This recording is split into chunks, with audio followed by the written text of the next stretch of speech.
Hey everyone, this is the LEGO City 4x4 response unit from the Coast Guard sub-theme for 2017.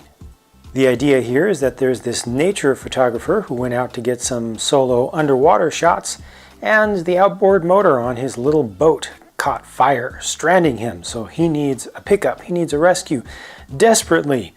I kind of like the boat because the outboard motor has a little bit of a suggestion of a propeller on the back with that single stud. It's just kind of a cool looking thing, but most importantly, the boat itself will actually float. I think this is only the second time that we've gotten this particular boat hull piece in this olive green color.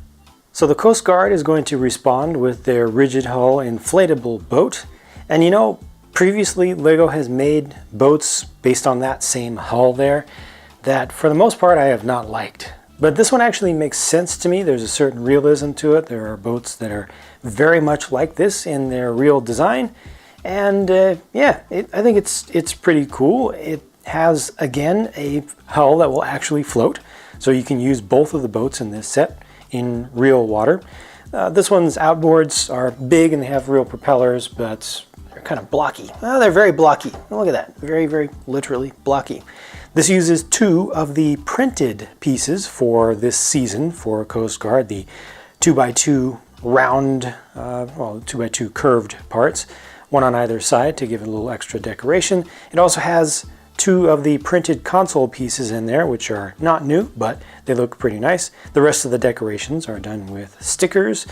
And yeah, you know, this is a nice little communication and light bar up here with the radar, and it's got space on deck for a number of figures, a couple of preserver rings on the sides, and it also has this crate of cargo which includes a fire extinguisher, which is going to be important to put out the fire on that small boat, and it also has a couple bottles of water, you know, fresh water that can actually be drank by the poor guy who's been stranded out there for who knows how long. There are also a couple of clips on the sides of the control deck area where he's got the radio walkie-talkie on one side and the megaphone on the other for communication. And obviously there's space on the deck to bring your rescued boater in, plus more. So even if you have other rescue scenarios that you need to attend to, or larger ones, this can accommodate them.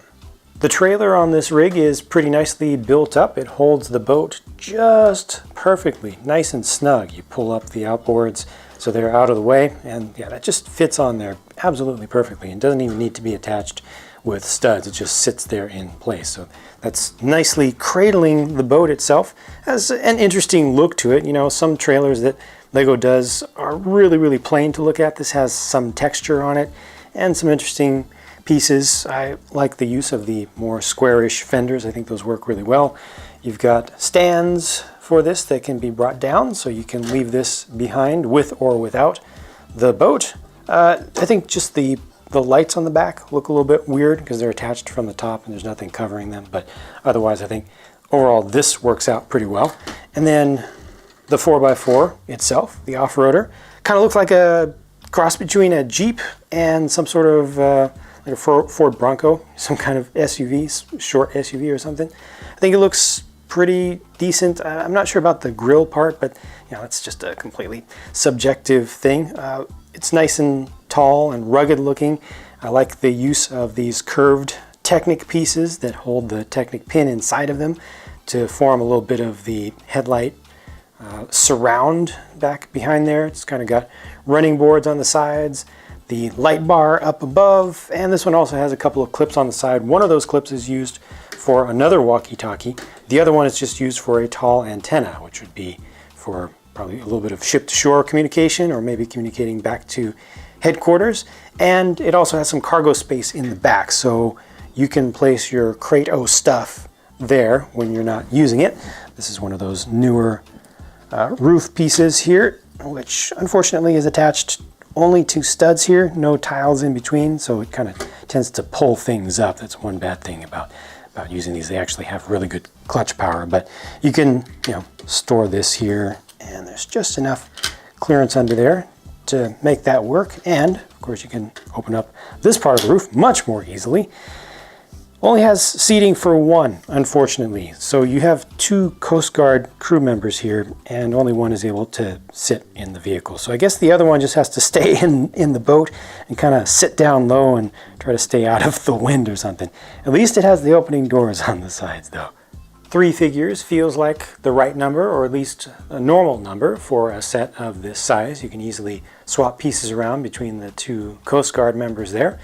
The diver has his dive fins in red. He also has a camera, and he's got the snorkel mask, single air tank on the back.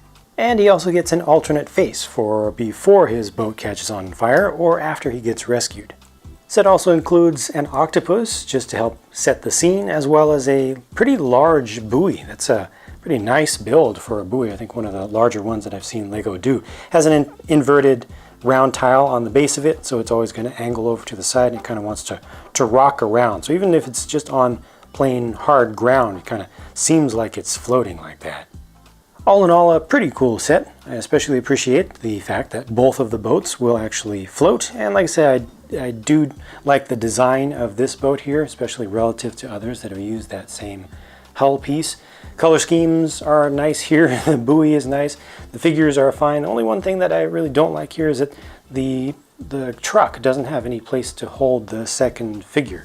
So that's just a little bit of an omission. I feel like they could have at least given you the option to put the second figure in the back or something, convert that into a second seat. Otherwise, pretty well done.